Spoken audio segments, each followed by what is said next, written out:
Hello friends, welcome to our channel career scale up. आप सभी का स्वागत है। आई होप कि आपकी तैयारी अच्छी चल रही होगी और हम कोशिश कर रहे हैं आपकी तैयारी में कुछ ऐड करने का, कुछ अच्छा ऐड करने का। उम्मीद करता हूं कि आप सभी एटलीस्ट प्रैक्टिस सेट लगा रहे होंगे। Practice set in the form of previous year questions, PYQ। At least एक पेपर रोजाना, क्योंकि 17 और 21 में जो एग्जाम हुए थे आपके, उन्हीं से कहीं ना कहीं चीजें आएंगी। तो एक प्रैक्टिस सेट एटलीस्ट करें। ज्यादा कर सकते हैं तो बहुत अच्छा है, अदरवाइज मिनिमम 1 तो करें रोजाना। और उससे फायदा ये होगा कि आपके चारों सेक्शन कवर होंगे। आपसे जो क्वेश्चन गलत हो रहे हैं उन्हें कहीं लिख के या किसी भी तरह से बार बार रिवाइज करके हम उन्हें ठीक कर सकते हैं। और जो सिलेबस है, द होल सिलेबस हमारी आंखों के सामने से हर रोज एक बार जाएगा। उसका मतलब ये होगा, जैसे बोलते हैं ना कि सूर्य नमस्कार करो सारी एक्सरसाइज हो जाएंगी, या ट्रैम्पोलिन जो वो जंप करते हैं एक्सरसाइज, या स्विमिंग। ये ऐसी एक्सरसाइज हैं कि ये सभी को, बॉडी की सारी एक्सरसाइज को कवर कर लेती हैं अपने में। तो इसी तरह से प्रैक्टिस सेट या प्रीवियस ईयर क्वेश्चन पेपर्स हमारा वही काम करते हैं। तो आई होप कि आप ये कर रहे होंगे। नहीं कर रहे हैं तो चालू कर दें, बिकॉज वो बहुत हेल्पफुल होता है। और जो क्वेश्चन गलत होते हैं हमारे प्रैक्टिस सेट में, उन्हें जरूर कहीं नोट करके इधर या किसी भी तरह उन्हें जरूर रिवाइज करें, उन्हें जरूर देखें। Then you will improve in the next papers. Otherwise आप क्वेश्चन पेपर लगाया, कितने ठीक है कितने गलत हैं वो देखें और ऐसा कैसा छोड़ दिया, फिर दूसरा लगाया, तो उससे इम्प्रूवमेंट नहीं होगा। इम्प्रूवमेंट के लिए जरूरी है कि हमें जो गलत हुए क्वेश्चन, एटलीस्ट उन पर जरूर काम करना चाहिए। तो इस उम्मीद के साथ आप ये कर रहे होंगे, अपने आप में इम्प्रूव देखेंगे। और थोड़ा सा अगेन आई विल से कि आप अपना जो कंफर्ट जोन है उससे थोड़ा बाहर जाएं, थोड़ा उसे स्ट्रेच करें। जो लिमिट है पढ़ने की, थोड़ा उसे बढ़ाएं। तो बढ़ते हैं फिर। आज हम करेंगे, हमने 1 से 51 आर्टिकल तक कर चुके हैं, प्लस में हम उससे पहले कॉन्स्टिट्यूएंट असेंबली और प्रियम्बल भी देख चुके हैं। तो पार्ट 4 तक हम कवर कर चुके हैं। आप आज हम करेंगे पार्ट 4A, फंडामेंटल ड्यूटीज। तो क्या है हमारा आज का topic? Fundamental duties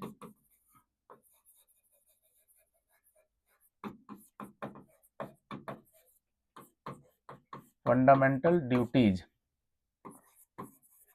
part 4A, और आर्टिकल है 51A। तो ये कब ऐड की गई थी? Basically these were not part of original constitution. ये ओरिजिनल कॉन्स्टिट्यूशन का पार्ट नहीं थी। ओरिजिनल कॉन्स्टिट्यूशन का ये पार्ट नहीं थी। ये 1976 में जब इमरजेंसी लगी हुई थी, उस टाइम इंदिरा गांधी गवर्नमेंट के इरा में ये ऐड की गई थी कॉन्स्टिट्यूशन में। ओरिजिनल पार्ट कॉन्स्टिट्यूशन का पार्ट क्यों नहीं थी? क्योंकि हम ऑलरेडी 200 ईयर्स से हम ऑपरेसिव, दमनकारी नीति, अंग्रेजों की दमनकारी नीति का शिकार हो रहे थे। तो दैट टाइम अगर हम ड्यूटी इनकॉर्पोरेट करते कॉन्स्टिट्यूशन में, तो ये अपने आप में फिर से एक हमारे लिए ऑपरेसिव होता काफी, कि हमसे फिर से वही ड्यूटीज लाद दी गई हैं, जबकि हम ड्यूटीज ही करते आ रहे थे ऑलमोस्ट 200 ईयर्स से। क्योंकि हमारे राइट्स उस टाइम नहीं थे, एज सच कोई राइट उतने खास नहीं थे। तो इसलिए ओरिजिनल कॉन्स्टिट्यूशन का ये पार्ट नहीं बनाया। इस बार it was assumed by the constituent assembly और कॉन्स्टिट्यूएंट मेकर्स कि ऑलरेडी हम ड्यूटी बाउंड हैं, हम जिम्मेदारी वाले आदमी हैं।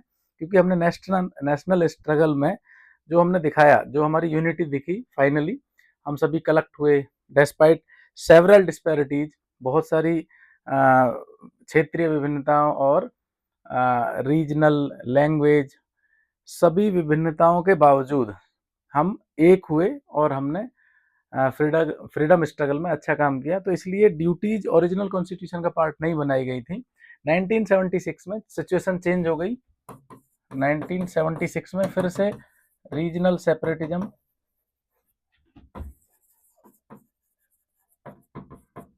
मतलब क्षेत्रीय अलगाववाद, कि हमें अलग रीजन दो, और कम्युनल वायलेंस,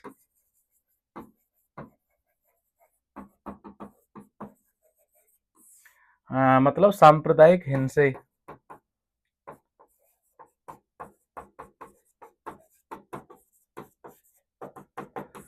ऐसी और इसके अलावा भी बहुत सारी चीजें चल रही थी। अलग अलग प्रोटेस्ट हो रहे थे, मांग हो रही थी अलग अलग क्षेत्रों के, हमें अलग करो। सांप्रदायिक कम्युनल वायलेंस हो रहे थे। तो इन सारी चीज़ों को देखते हुए इंदिरा गांधी गवर्नमेंट ने, और इमरजेंसी का दौर था बेसिकली, 1976 में इमरजेंसी लगी हुई थी जब ये ड्यूटीज लगाई गई। तो इन सारी चीज़ों को देखते हुए कमेटी का गठन हुआ। कमेटी का नाम था, उसके चेयरपर्सन थे सरदार स्वर्ण सिंह।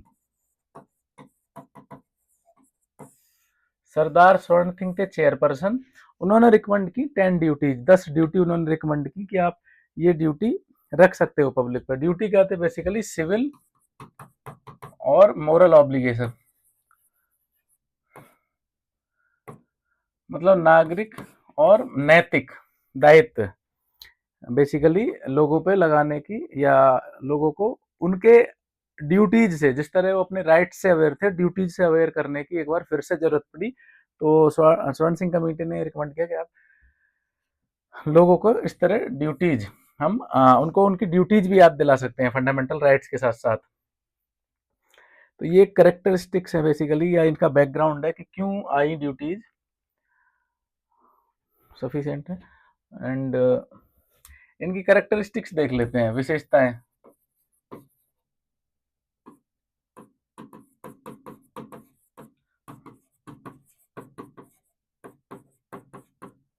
विशेषताएं क्या है?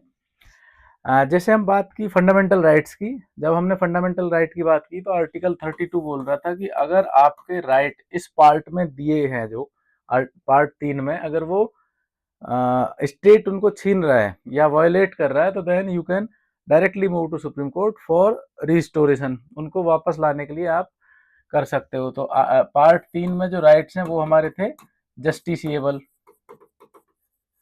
मतलब न्यायिक, हम न्याय मांग सकते हैं, वापस रिस्टोर करा सकते हैं उनको। इसी तरह हमने जब डीपीएसपी की बात की तो आर्टिकल 37 ये बात कर रहा था कि these are non justiciable in nature, मतलब ये गैर न्यायिक हैं, मतलब कोर्ट ऑफ लॉ में जाके आप इन्हें एनफोर्स नहीं करा सकते हो, तो ये गैर न्यायिक हैं। ये क्या है? नॉन जस्टिसिएबल, गैर न्यायिक। बट फिर भी हमने पढ़ा था कि these are but fundamental in the governance of country. और हमने देखा भी जितने भी आर्टिकल हैं सबसे कहीं ना कहीं लॉ बने हुए हैं। 37, 38 से लेके और 51 तक जितने भी आर्टिकल हैं सब में से बहुत सारे लॉ बनाए गए हैं। तो गैर न्यायिक है बट फंडामेंटल है। इसी तरह ड्यूटी की कैरेक्टरिस्टिक है, ये जस्टिसिएबल है, नॉन जस्टिसिएबल है। तो ड्यूटीज के बारे में constitution of India is silent, मतलब ड्यूटीज के बारे में कुछ नहीं बोला ऐसा कि ये न्यायिक है या गैर न्यायिक है। बट इन प्रैक्टिस अगर क्वेश्चन पूछा जाए कि ड्यूटीज न्यायिक है या गैर न्यायिक है, क्वेश्चन इसी तरह आएगा। वो ऐसा साइलेंट आ जाए तो बहुत अच्छा, क्योंकि साइलेंट है, कुछ कॉन्स्टिट्यूशन ने बताया नहीं है कि ड्यूटीज न्यायिक है या गैर न्यायिक है। बट अगर वहां पे ऑप्शन ही इस तरह के मिलेंगे आपको कि न्याय संगत है, न्यायिक है या गैर न्यायिक है, तो then in practice these are non justiciable. Non justiciable मतलब गैर न्यायिक, जो हम ये लिख रहे हैं यही वर्ड है, नॉन जस्टिसिएबल है। बट ऐसा भी नहीं है कि डायरेक्टली नॉन जस्टिसिएबल है ड्यूटी, बट बहुत सारे एक्ट बने हुए हैं। जैसे मान लो आप फ्लैग है, फ्लैग का डिसऑनर करते हैं या फाड़ देते हैं, कोई ऐसा काम कर देते हैं, तो उनके लिए अलग से एक्ट बनाया हुआ है। Prevention of insult to national honour act, लिख देता हूं, prevention of insult to national honour. ये नेशनल ऑनर की चीजें हैं। हमारा फ्लैग एक्ट 1971 का ये एक्ट है, तो इसके थ्रू आपको अरेस्ट किया जा सकता है, जेल भी हो सकती है, अरेस्ट कर सकते हैं। तो डायरेक्टली एनफोर्स ना करके ड्यूटीज को दूसरे एक्ट बने हुए हैं, जो नेशनल ऑनर एक्ट 1971, उसमें आपको अरेस्ट किया जा सकता है अगर फ्लैग के साथ मतलब आप कुछ इस तरह की एक्टिविटी कर रहे हैं। तो ये कैरेक्टरिस्टिक्स होगी। अभी देख लेते हैं ड्यूटीज हैं क्या हमारी। बेसिकली 76 में जब ऐड की गई तो टोटल 10 ड्यूटी ऐड की गई, और 86 कॉन्स्टिट्यूशनल अमेंडमेंट एक्ट के थ्रू एक ड्यूटी और ऐड की गई थी बाद में, 11। तो आज की पोजीशन ये है कि टोटल ड्यूटीज हमारी 11 हैं।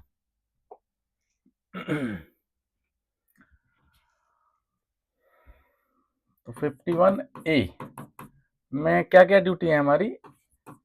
ए क्या बोलता है कि abide by constitution, constitution of India and it's ideals. तो हम एक एक वर्ड भी याद कर ले तो काम चल जाएगा। ए से अबाइड बाई, अबाइड क्या होता है कि पालन करो, पालन करो किसका, कॉन्स्टिट्यूशन ऑफ इंडिया का, संविधान का, और इसके आइडियल्स का, इसके आदर्शों का, नेशनल फ्लैग का ऑनर करो, राष्ट्रगान का ऑर्डर ऑनर करो, ये सारी चीजें। बी क्या है, बी बोलता है कि जो नेशनल स्ट्रगल था हमारा, फ्रीडम स्ट्रगल था, उसको जो आइडियल्स इंस्पायर करते हैं उनको आप चेरिश करो।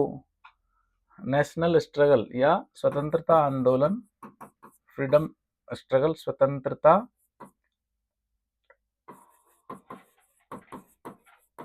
आंदोलन जो था हमारा, उसको जो आइडियल्स इंस्पायर करते हैं, उसको जो आइडियल इंस्पायर करते हैं उनको चेरिश करो, फॉलो करो। सी क्या है हमारा, protect sovereignty, unity and integrity, मतलब राष्ट्र की सॉवरेंटी मतलब संप्रभुता, यूनिटी मतलब एकता, और इंटीग्रिटी मतलब अखंडता को बनाए रखें या इसे प्रमोट करें। डी क्या है, डी है डिफेंड टू नेशन या डिफेंड टू कंट्री, देश की रक्षा करें, and render national service when required to do so, and render national service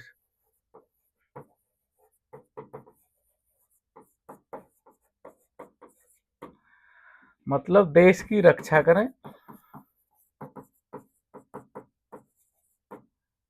और सेवा में हाजिर हों, render national service whenever call to do so, देश सेवा करें एक तरह से, या देश सेवा के लिए तत्पर रहें, देश सेवा के लिए तत्पर रहें।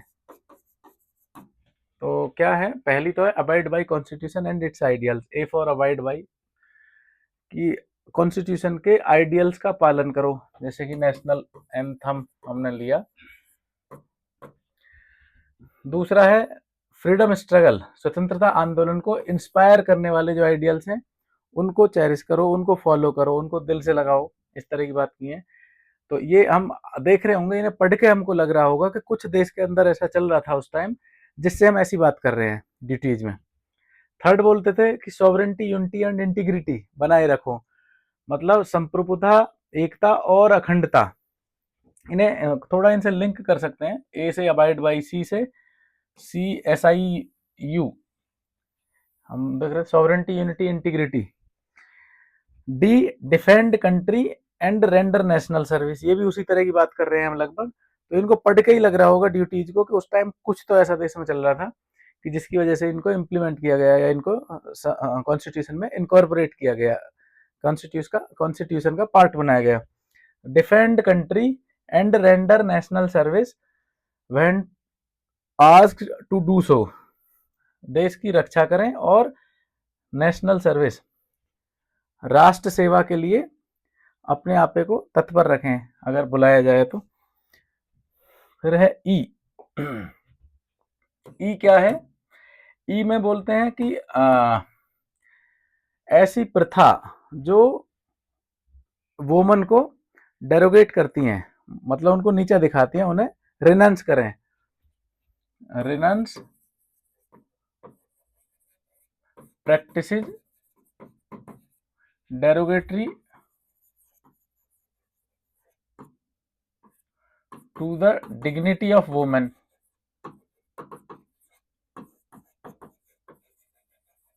मतलब वुमेन की डिग्निटी को अगर डेरोगेट मतलब कम कर रही हैं या नीचा दिखाने की कोशिश कर रही हैं, तो ऐसी अगर प्रैक्टिसेस हैं, कुछ ऐसी हम प्रथा अगर फॉलो कर रहे हैं तो उनको त्याग दो और ब्रदरहुड बढ़ाओ, ये आप पढ़ के लग रहा होगा कि ये उसी तरह की बात कर रहे हैं सब, जैसे नेशनल स्ट्रगल में चल रहे हो। ब्रदरहुड बढ़ाओ, आपस में भाईचारा बढ़ाओ, मतलब अलगाववाद की बात चल रही थी उस टाइम, सेपरेटिज्म की बात चल रही थी, तो भाईचारा बढ़ाओ। ई एफ मतलब हार्मनी या heritage, basically not harmony, heritage and culture, जो हमारी कंपोजिट कल्चर है, बेसिकली हमारी मिश्रित कल्चर है, संस्कृत मिश्रित संस्कृति है हमारी। हेरिटेज एंड कल्चर को प्रिजर्व करो, मतलब ये हमारी कल्चर है कि different different language, different different regions, different लोग, ये हमारी कल्चर है, उसको प्रिजर्व करो, उसको सुरक्षित रखो। हेरिटेज मतलब हमें जो विरासत में मिली हैं चीजें, हमारी विरासत और संस्कृति की रक्षा करें या उसे प्रिजर्व करें, सुरक्षित रखें। ज्यादातर हमें उसी तरह की दिख रही हैं चीजें। एफ के बाद जी, जी में जीवों पर दया करो, ऐसे याद कर सकते हैं, जी से जीवों पर दया करो। ई से वोमन की डिग्निटी, या ई स्त्री, ई स्त्री, स्त्री की डिग्निटी से रिलेटेड है, मतलब ऐसी प्रैक्टिस है जो उन्हें ये करो। जी से जीवों पर दया करो, ऐसे रख सकते हैं कि कंपैशन फॉर, कंपैशन दया करें, फॉर लिविंग क्रिएचर्स, जीवों पर दया करें, और एनवायरनमेंट को, अपना जो एनवायरनमेंट है उसको इम्प्रूव करें। कंपैशन फॉर लिविंग क्रिएचर्स और एनवायरनमेंट को इम्प्रूव करें। जी जीवों पर दया करें, ऐसे याद रख सकते हैं, जीवों पर। एक आध आएगा तो एक आध वर्ड से पकड़ सकते हैं अपने। E F G, H, H पे क्या है ये पूछ लेते हैं, कई बार पूछा हुआ है। डेवलप साइंटिफिक टेम्पर, और वुमन की डिग्निटी वाला भी पूछा है। डेवलप साइंटिफिक टेम्पर, ह्यूमनिज्म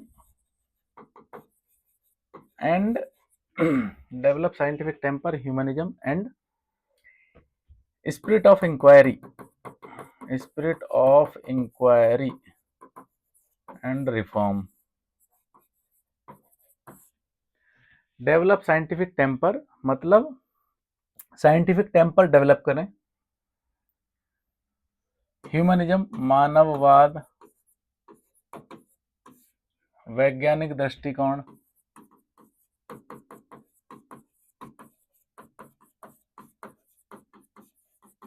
और स्पिरिट ऑफ इंक्वायरी मतलब ज्ञान अर्जन,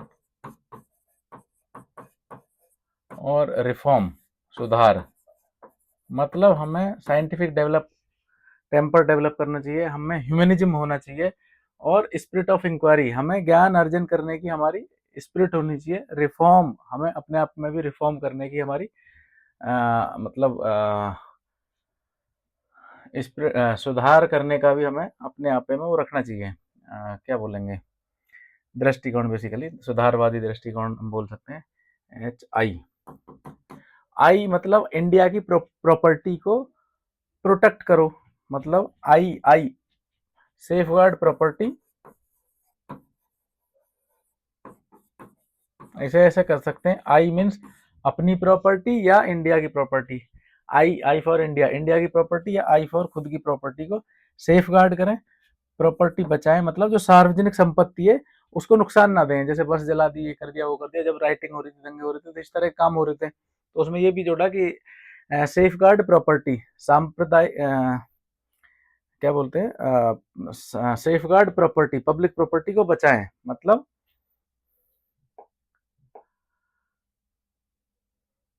पब्लिक प्रॉपर्टी को या सार्वजनिक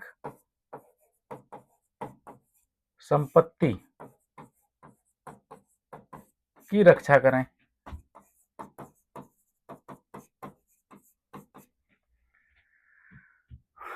आई सेफ गार्ड प्रॉपर्टी, और वायलेंस ना करें, इसी में जोड़ा था, observe violence,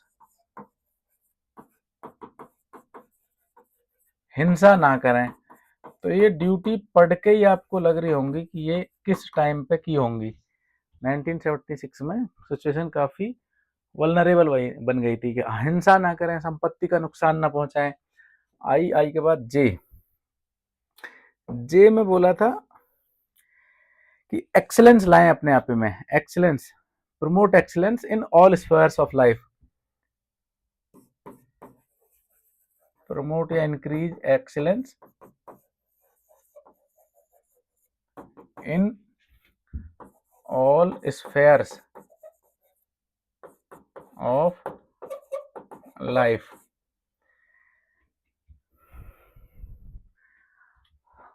promote excellence in all spheres of life, जीवन के सभी क्षेत्रों में उत्कृष्टता को प्राप्त करें, मतलब ओवरऑल अपना डेवलपमेंट करें। और ये थे IJ, 10 हो गए ना। तो ये 10 ड्यूटी थी जब कॉन्स्टिट्यूशन में ये ऐड की गई 1976 में। 11th ड्यूटी के ऐड की गई थी 86 कॉन्स्टिट्यूशनल अमेंडमेंट एक्ट 2002 के थ्रू, 2002 में। वो क्या थी, 6 to 14 ईयर्स के जो बच्चे हैं, चिल्ड्रन हैं, उनके गार्जियंस, मतलब जिनके पास वो रह रहे हैं, या पेरेंट्स जो भी हैं, या वार्ड्स, मतलब जो उनकी देखभाल कर रहे हैं बेसिकली, वो ये इनकी जिम्मेदारी है कि उनको पढ़ाई कराएं। तो ये हैं ड्यूटीज हमारी। ये टॉपिक इतना ही है, एक दो बार पढ़ोगे, 10 मिनट का टॉपिक है, 10 से 15 मिनट का, एक दो बार पढ़ो, एक एक कीवर्ड याद कर लो। सब में कहीं ना कहीं A abide by constitution, A abide by, B पहले कॉन्स्टिट्यूशन की बात करिए, फिर स्ट्रगल की बात करिए, नेशनल स्ट्रगल की। सी को हम याद रख सकते हैं, CSI, SI तो आप याद करो अपने आप से जोड़ो, सब इंस्पेक्टर, तो सॉवरेंटी, इंटीग्रिटी, यूनिटी। तो पहले 3-4 तो वही हैं जो उस टाइम सिचुएशन थी। एक बैकग्राउंड में ये रखो कहीं ना कहीं माइंड में कि उस टाइम सिचुएशन की थी। 1976 में इमरजेंसी लगी हुई थी, देश में दंगे हो रहे थे और सेपरेटिज्म की मांग चल रही थी, कम्युनल वायलेंस हो रहे थे, सिख अपनी अलग डिमांड कर रहे थे, और भी कई हिस्सों में अलग अलग चल रहे थे। तो उनको बैक ऑफ द माइंड रखो और ड्यूटीज को कनेक्ट करने की कोशिश करो जब जोड़ी गई थी उस टाइम। डी से हम ले सकते हैं कि डिफेंड कंट्री, देश की रक्षा करो, और रेंडर टू नेशनल सर्विस, देश सेवा करो। ई स्त्री ऐसे याद रख सकते हैं कि जो वुमन की डिग्निटी को किसी भी तरह कम करती हैं, ऐसी प्रैक्टिसेस, ऐसी प्रथाएं अगर हैं तो उनको खत्म करो। एफ FHCHCHCCH ऐसे कुछ याद करके रखो कि हेरिटेज जो है और जो हमारी कल्चर है, कंपोजिट कल्चर है, उसको प्रिजर्व करें। एफ के बाद जी तो सीधा है, जीवों पर दया करो। जब जीवों पे दया करने की बात है तो उसे पानी, एनवायरमेंट से याद रखोगे, हमारे एनवायरमेंट है तो उसमें एनवायरमेंट को भी हमको इम्प्रूव करना है। जी के बाद एच, एच से हाँ हम ऐसा करेंगे, ऐसा रख सकते हैं कि एच मतलब डेवलप साइंटिफिक टेम्पर, हमें साइंटिफिक टेम्पर डेवलप करना है। Inquiry of spirit and reform, अपने आप में भी सुधार करना है, हमारा ज्ञान अर्जन की हमारी इच्छा होनी चाहिए, हमारा टेम्पर डेवलप होना चाहिए, साइंटिफिक टेम्पर। आई माने याद रखो कि इंडिया, आई मीन्स मैं, आई मीन्स इंडिया, हम इंडिया की प्रॉपर्टी, मतलब जो पब्लिक प्रॉपर्टी है, जो सार्वजनिक प्रॉपर्टी है, उसकी रक्षा करेंगे और वायलेंस नहीं करेंगे। और जे ऑल स्फेयर्स ऑफ लाइफ में एक्सेलेंस लाने की कोशिश करेंगे। तो आप देखो सारी की सारी ड्यूटी लगभग कनेक्टेड है उस टाइम की सिचुएशन से, और एक हमने लास्ट में जोड़ी थी। तो this ends fundamental duties, I hope you like, and please do share and subscribe. Thank you for visiting.